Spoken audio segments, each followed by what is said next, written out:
네, 오늘 오전 10시 3.1절 기념식이 열렸습니다. 이제 박근혜 대통령이 연설했는데 일본보다는 북한과 국교를 압박하는데 연설의 초점이 모아졌습니다. 관련된 얘기 나눠보겠습니다.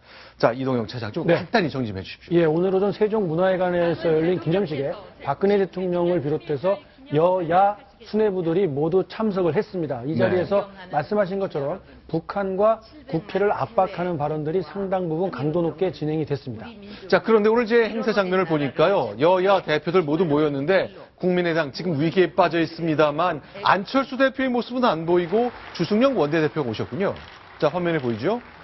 예, 그렇습니다. 지금 문재인 대표는 당연히 오질 않았고 안철수 의원 대신에 주승용 의원이 대신 참석을 했습니다. 김무성 대표 그리고 김종인 대표의 모습도 보였습니다. 자, 그런데 눈에 띄는 게 김무성 대표 최근에 공천 문제의 그 과정에서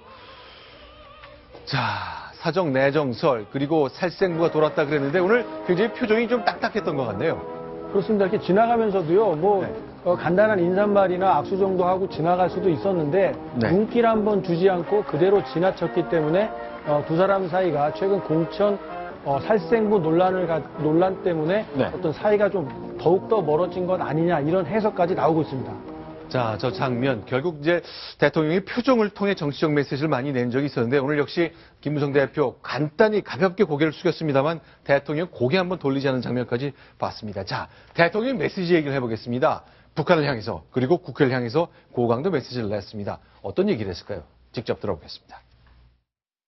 앞으로 우리 정부는 대화의 문을 닫지는 않을 것이지만 북한이 변화를 거부하는 한 우리와 국제사회의 압박은 계속될 것입니다. 정부는 앞으로 북한이 반드시 핵을 포기할 수밖에 없도록 만들어 갈 것입니다. 이제 선택은 북한의 몫입니다. 자, 이제 선택은 북한의 몫입니다. 대통령 얘기인데요. 그런데 이제 지금은 전 세계가 북한의 돈줄 차단하는 압박 기조로 들어섰는데 대통령이 물론 연설이지만 대화의 문은 열려 있다고 잊지는 않았고 얘기를 했네요. 어떤 의미입니까?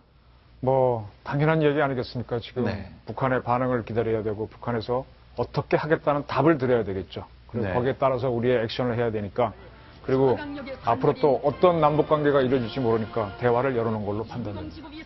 자, 그러니까 그러니까 박근혜 정부가 북한에 대해서 대화와 압박이라는 두 트랙으로 지금까지 계속 해왔는데 북한의 핵무장이 점점 고도화되는 것을 차단하기 위해서 압박 기조로 왔지만은 그래도 아직까지 우리가 원래 기본적으로 대화 압박의 기조가 있었기 때문에 또 대화라는 문을 항상 열어놓고 있다 이런 얘기를 하고 계시는 겁니다. 자, 그런데 이제 그동안 이명박 대통령 때도 그랬고 박근혜 대통령도 마찬가지인데요. 이랬죠. 자, 도발하고요. 제재 국면 가고 북한이 반발하고요. 제재했지만 뭔가 화해 제스처를 하면은 대화 국면으로 가면서 결국 다시 한번 도발하는 이 악순환이 계속됐거든요. 좀 이참에 정리를 좀 해봐야 되겠습니다. 박근혜 대통령도 오늘 이 악순환 되풀이하지 않겠다 그랬는데 질문 드립니다. 그동안요. 이런 악순환 뭐 때문에 이렇게 반복됐던 겁니까? 좀 이유를 꼽아 주십시오. 한국군이 억제력을 갖겠다는 표현을 많이 해왔습니다. 그래서 2010년에 천안함 연평도 도발이 있었는데 그때 MB 정부에서는 억제를 하지 못했습니다. 그러니까 우리의 어떤 군사력을 동원해서 단호한 어떤 응징을 했었어야 되는데 말로는 한국군이 수없이 반복을 하면서 한 번도 액션을 안 했기 때문에 북한은 반복해서 도발을 하고 결국은 그 결론은 다시 대화로 들어간다는 알기 때문에 해온 걸로 판단되거든요. 그래서 이번에 박 대통령이 그 고리를 끊겠다라고 하시면서 그다음에 대화도 하겠다. 그렇게 제의한 걸로 판단됩니다. 과거 역대 정부가 북한이 도발하면은 제재를 하긴 했습니다만은 국내 정치적으로 또 압박이 있어서 한 3개월만 지나면은 바로 대화를 제의하고 북한에 또 그 전보다 더 많은 또 지원을 하고 그런 게 악순환적으로 계속 반복돼 왔거든요.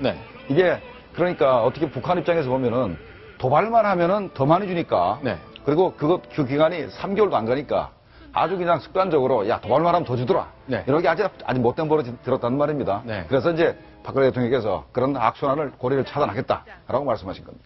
자, 그런데 이제 궁금한 게 사실 올 초에 핵실험하고 미사일 발사 실험하면서 대통령이 개성공단 폐쇄 결정 내렸잖아요.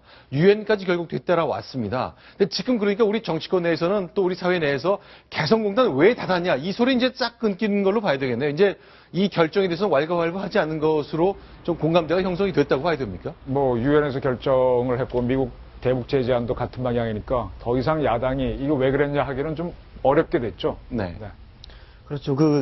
이미 유엔의 대북 제재 결의안에 따르면 네. 우리 개성공단 같은 경우도 우리는 그전에 민족 내부의 거래라고 주장했지만 네. 북한의 현금이 직접 들어가는 그리고 그것이 또한 북한의 전략 무기로 전용될 수 있는 가능성이 열려 있는 상황에서는 당연히 대북 제재의 대상에 들어가는 것이기 때문에 네. 우리가 사후적으로라도 사실은 협조해서 우리가 개성공단을 폐쇄를 해야 되는 이런 논리적 연상선에 있었음이 지금 입증되고 있는 상황이니까 네. 이런 게 이슈적으로는 잦아드는 거죠. 네, 유엔 제재도 제재지만은 네. 미국이 대북 제재 법안을 통과시켰는데 네. 거기에 세컨더리 보이콧이 있습니다. 네. 그래서 현재 우리 개성공단에 들어가 있는 우리 기업들이 네. 거래하는 우리 국내에 있는 모든 은행들도 제재 대상이 되고 네. 개성공단 기업 124개는 물론이고 네. 그렇게 되면은 만약에 우리나라의 4대 은행이 네. 문을 닫게 된다면 우리나라 경제에는 걷잡을 수 없는 혼란이 오게 됩니다. 그렇기 때문에 정부가 개성공단을 긴급하게 네. 이렇게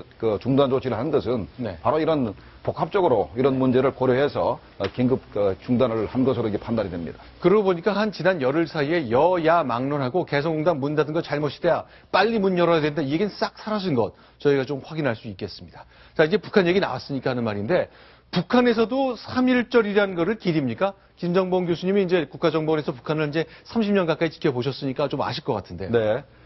남북한 공동 휴일이든 네. 북한 휴일이든 하면 제가 놀지를 못합니다. 김일성의 네, 놀지를 못하는데 제가 3월 1일 날 북한 문제 때문에 출국한 적이 없는 거 봐서는 안 노는 겁니다. 그렇군요. 그러니까 김일성이 1912년생이잖아요. 살아있다면 네네. 104살인데 자, 1919년 김인현의 3.1운동 생겼을 때는 만 7살쯤 됐으니까 공식적으로 참여하기 좀 어려웠던 나이네요. 북한이 이제 선전을 많이 할 법하지만 네. 김일성과 3.1절을 연결시키는 건 없죠. 없습니다. 이제 김일성이가 7살 때 3.1운동이 시작됐기 때문에 3.1운동을 김일성이가 주도하지 못했다. 네. 그러니까 33인 중에 김일성이가 들어갔다면은 네. 3.1운동을 성공했을 텐데 네. 김일성이가 안 들어가서 실패했다라고 이제 논리를 전개하기 때문에 네. 3.1운동이 북한에서는 그게 중요한 기념일이 아닙니다. 7살이니까 33인에 끼기 어렵겠죠. 10년만 먼저 태어났더라면 아마 북한이 지금 한참 뭘 썼을 텐데 그런 일은 벌어지지 않았다는 것 좀 확인해 봤습니다. 자, 그런데 대통령 오늘 3.1절 연설을 통해서도 국회의 압박은 계속됐습니다. 뭐라고 했을까요? 그 음성 듣겠습니다. 지금 대내외적인 어려움과 테러 위험에 국민들의 생명과 안전이 노출되어 있는 상황에서 국회가 거의 마비되어 있습니다. 이것은 직무유기이자 국민들의 생명과 안전을 위험에 노출시키는 것과 다름이 없습니다. 이럴 때일수록 국민 여러분의 진실의 소리가 필요합니다. 우리 대통령 진실의 소리라 그랬습니다. 박 대통령이 그러니까 진실한 사람 논란이 있었는데 비유적이랄까 저런 식으로 선거에 좀 관련된 얘기를 했다고 봐야 됩니까? 어떻게 생각하세요? 그렇습니다. 오늘 3.1절 연설에서 사실은 원래 주된 이슈가 되어왔던 북한 문제하고 일본, 어떤 과거사에 대한 청산 문제에 대해서는 네. 상대적으로 비중이 적었고 국내 정치 문제가 사실은 절반을 가까이를 차지했습니다. 네. 그 중에서도 국민의 민생, 먹고 사는 문제 이것을 가로막고 있는 경제활성화법과 노동개혁법안 네. 그리고 또한 국민의 안전과 직결되는 테러방지법안 이것을 가로막고 있는 국회가 진실된 국민에 의해서 심판받을 수 있도록 해달라. 네. 다시금 어제 선거법마저도 다시 처리가 무산되면서 테러방지법이 막혀있는 이 상황에 대해서 네. 마지막 국민에게 선거를 앞두고 호소하는 듯한 이러한 오늘 대국민 호소였다고 볼 수 있겠습니다. 직무유기란 말, 진실의 소리란 말 두 마디가 굉장히 기억에 남을 것 같습니다. 어쨌든 대통령의 국회 압박 계속 이어졌습니다. 자, 그런데 3.1절 일본을 겨냥한 얘기가 좀 더 강화됐어야 되는 것 같은데 작년 말 그 합의 때문일까요? 좀 비중이 작았던 것 같습니다. 자, 대통령 오늘 3.1절 일본과 관련해서 어떤 메시지를 내놨을까요? 듣겠습니다. 네, 박근혜 대통령 위안부 희생자 할머니 관련된 건데요. 그 얘기를 좀 잠시 후에 좀 순위 확인하고 얘기를 나눠보겠습니다. 죄송합니다. 순위 확인합니다.